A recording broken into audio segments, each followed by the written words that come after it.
Bonjour à tous, bienvenue dans les 4V, Thierry Breton. Les prix du gaz ont sensiblement baissé ces dernières semaines. Est-ce que ça veut dire que l'Europe est tirée d'affaire pour cet hiver ? Oui, les prix sont à peu près à 60 euros maintenant. Ils étaient à 100 euros, puis ils étaient à 300 euros, on s'en souvient, pendant l'été. Donc oui, là on atteint de nouveau des prix raisonnables. Alors c'est aussi parce que nous avons nos cuves qui sont pleines. On est à 95% de remplissage de nos cuves stratégiques, bien au-delà du seuil que nous étions fixés. Donc c'est bien. On va donc affronter l'hiver bien préparé. Donc pour répondre à votre question, on aura ce qu'il faut cet hiver, mais évidemment, il faut être très attentif sur les prix. Ils risquent de remonter, ils peuvent éventuellement remonter, notamment parce qu'il faut aussi qu'on se prépare à l'hiver prochain. Alors, on a mis des instruments à la Commission pour ça. Maintenant, on va acheter en commun. On se fixe des objectifs. Quand est-ce que ça va commencer, ces achats communs ? Là, on est en train de finaliser maintenant. Ça a été une proposition qui a été faite. Maintenant, évidemment, il appartient au chef d'État et du gouvernement de le ratifier. Donc, il y a la réunion des conseils des ministres prochainement de l'énergie. Et puis, d'ici la fin du mois, je pense que tout ça devrait rentrer en vigueur, ce qui fait qu'on va pouvoir affronter l'hiver prochain en achetant du gaz en commun. C'est très important parce qu'évidemment on aura une capacité plus importante pour négocier avec les fournisseurs. Est-ce qu'il faut s'inquiéter quand même pour l'hiver prochain 2023-2024 ? C'est en tout cas le cas de l'Agence internationale de l'énergie qui dit effectivement hier que l'Europe risque de manquer de gaz l'hiver prochain. Vous confirmez ? Oui, alors écoutez. On va d'abord passer l'hiver 2022, et puis voilà, il ne faut pas non plus qu'on passe notre temps à s'inquiéter. Il faut qu'on anticipe et qu'on se prépare. Et le plus possible, si on peut, dans la sérénité. On a changé maintenant de fournisseur de gaz. Ça n'a échappé à personne. La Russie ne sera plus un fournisseur de gaz, et je pense pour très très longtemps, compte tenu du comportement de Vladimir Poutine. Donc on a maintenant diversifié nos approvisionnements. On sait qu'on le fait notamment au Qatar, on le fait beaucoup avec la Norvège. Donc cette agence est trop alarmiste ? Non, elle est dans son rôle. Elle dit aussi qu'il faut commencer à se préparer. On va d'abord commencer encore une fois à passer l'hiver, on va le faire, mais on accélère aussi derrière tout ce qui est renouvelable, on accélère aussi tout ce qui permet de réduire la consommation d'énergie. Donc on a des chantiers très importants qu'on déroule en parallèle. Et voilà, on va se préparer ensuite à l'hiver 2023. Thierry Breton, on achète notamment davantage de GNL, de gaz liquéfié, aux États-Unis, qui nous vendent ça extrêmement cher. Est-ce que vous demandez aux Américains de baisser leur prix ? Oui, c'est pas normal. C'est absolument anormal. On va en discuter. On en discute déjà. On va en discuter. On a une réunion qui va se tenir à Washington bientôt. Bien sûr, c'est pas normal de payer 4 fois plus cher ici en Europe ce qui est produit aux États-Unis. Donc, on va en discuter. Et c'est précisément parce que nous sommes tous unis et solidaires qu'on va évidemment peser sur ce fournisseur qui, par ailleurs, est un de nos alliés. Donc, il va falloir qu'on trouve un modus vivendi. Le chancelier allemand, Olaf Scholz, est actuellement en Chine. Il est arrivé ce matin à Pékin, tout juste après la reconduction de Xi Jinping il y a quelques jours, tout seul, sans partenaire européen. C'est une visite qui est controversée, y compris en Allemagne. Est-ce que vous estimez que c'est une faute politique et diplomatique ? Non, je ne vais pas, encore une fois, qualifier ce qu'il fait. On s'est exprimé du reste les uns et les autres. Il vaut mieux, évidemment, on le sait maintenant, faire tout le plus ensemble possible. Vous savez, la Chine a été qualifiée, et ce n'est pas par cette commission, c'est par la commission précédente, la commission de Jean-Claude Juncker, comme un rival systémique. Un rival systémique, ça veut bien dire ce que c'est. Dans le mot rival systémique, il y a rival. Bien sûr, c'est un partenaire, mais c'est aussi un rival, on le sait. On voit les comportements de la Chine, on l'a vu. Vous savez, on n'a pas oublié, pendant la crise du Covid, cette fameuse diplomatie des masques. Donc voilà, on n'a pas oublié tout ça. On a mis maintenant un certain nombre, on a pris des décisions. Bien sûr, on continue à coopérer avec la Chine, mais on est dupe de rien. Nous ne sommes pas naïfs. On sait aussi comment il faut nous comporter. Il faut de la réciprocité. Le marché chinois est quand même un marché qui est très fermé. On ne peut pas, nous, être ouverts et le marché chinois fermé.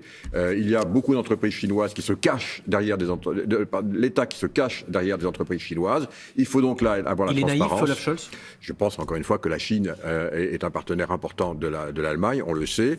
Mais moi, ce que je dis, c'est qu'il faut que le plus possible, désormais, on ait ce type de démarche ensemble. Maintenant, voilà, c'est fait, c'est bien, mais il faut être de plus en plus coordonné, croyez-moi, avec la Chine. Plus largement, quand on voit ces tensions, notamment dans le couple franco-allemand, est-ce que vous diriez aujourd'hui qu'il y a une fracture entre l'Allemagne, d'un côté, et les autres partenaires européens de l'autre ? Non, le terme est excessif. Il faut voir que l'Allemagne, aujourd'hui, est un pays qui avait tout misé sur une source d'énergie, principalement, qui était le gaz, et sa dépendance à la Russie. On voit ce qu'il en est. Qui s'abritait derrière essentiellement le parapluie américain pour sa défense.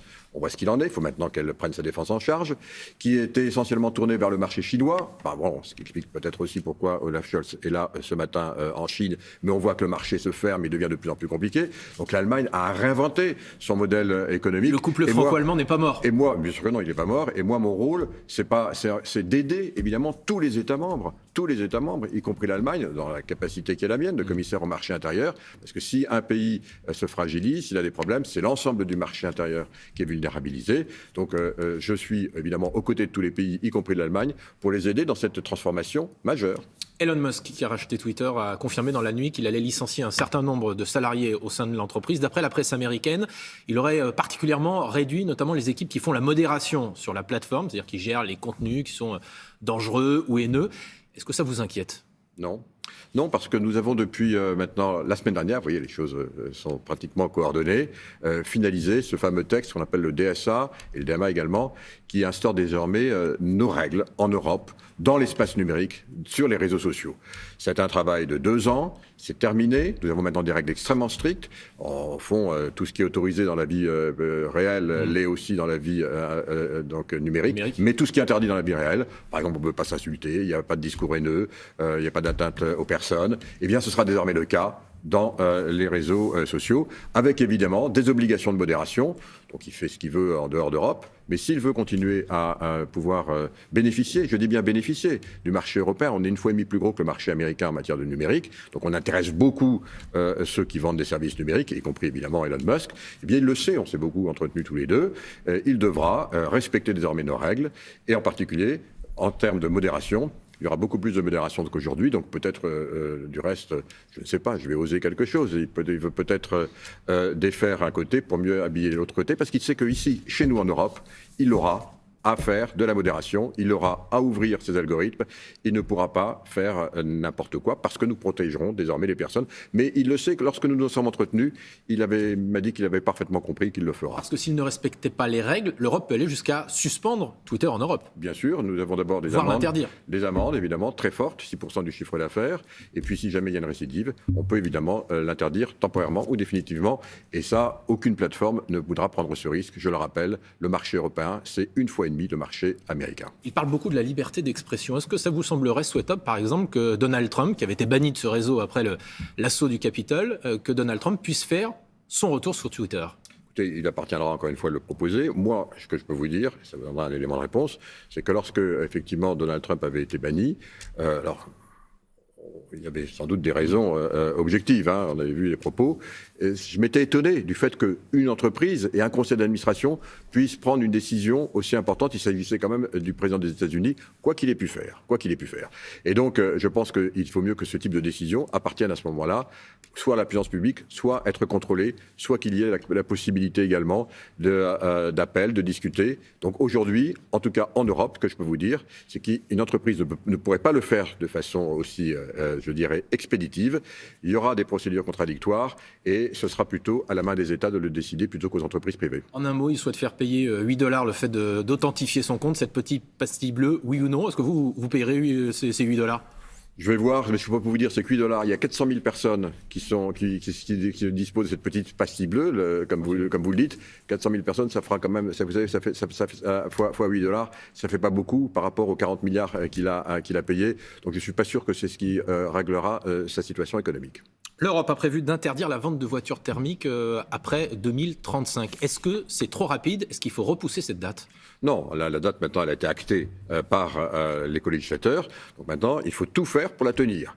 Et moi, commissaire européen au marché intérieur, c'est-à-dire aux industries, je vais tout faire, évidemment, pour qu'on puisse la tenir. Et c'est réaliste ? Mais c'est un challenge énorme. Vous avez raison de poser la question. C'est un challenge absolument gigantesque. Aujourd'hui, par exemple, on a 700 000 bornes de recharge. Il en faudra 7 millions. Il va falloir qu'on augmente d'une vingtaine de % la production d'électricité. Il faudra que celle-ci soit totalement décarbonée, c'est-à-dire soit nucléaire, soit énergie renouvelable. Parce qu'il ne s'agit pas de rallumer des centrales à charbon pour faire marcher l'électrique. Vous dites qu'on fera un point d'étape, c'est ça, en 2026 ? Oui, donc ce que j'ai demandé et ce que nous avons demandé, c'est qu'il y ait un point d'étape en 2026. Je vais donc réunir maintenant tous les 3 mois l'ensemble des acteurs du secteur, les constructeurs, les utilisateurs. Nous, on est très concernés, évidemment, et en particulier quand on habite dans les campagnes, mais pas que. Donc tous ceux qui ont leur mot à dire seront réunis donc tous les 3 mois. On va faire des points d'étape. On va donc suivre les évolutions. Et puis on se réunit de nouveau en 2026 et on verra où on en est par rapport à cet objectif. Je le redis. C'est mon objectif, c'est l'objectif, c'est notre objectif désormais, c'est notre démocratie européenne qui l'a voulu. Les États membres, à l'unanimité, je dis bien à l'unanimité, l'ont souhaité. On va tout faire pour y arriver, mais les challenges sont nombreux. Ça veut dire que vous n'excluez pas que ça puisse être peut-être 2036, 2037 ou un peu plus tard. Quand il y a une clause de rendez-vous, on se repose toutes les questions, et les questions sont réouvertes. On va tout faire pour y arriver, mais on verra où on en est en 2026. Sur les chargeurs, sur l'électricité, sur la disponibilité des voitures, sur le fait qu'elles soient accessibles aussi pour tous, sur le fait qu'on ait assez de lithium pour faire les batteries. On a beaucoup de sujets. Merci beaucoup Thierry Breton.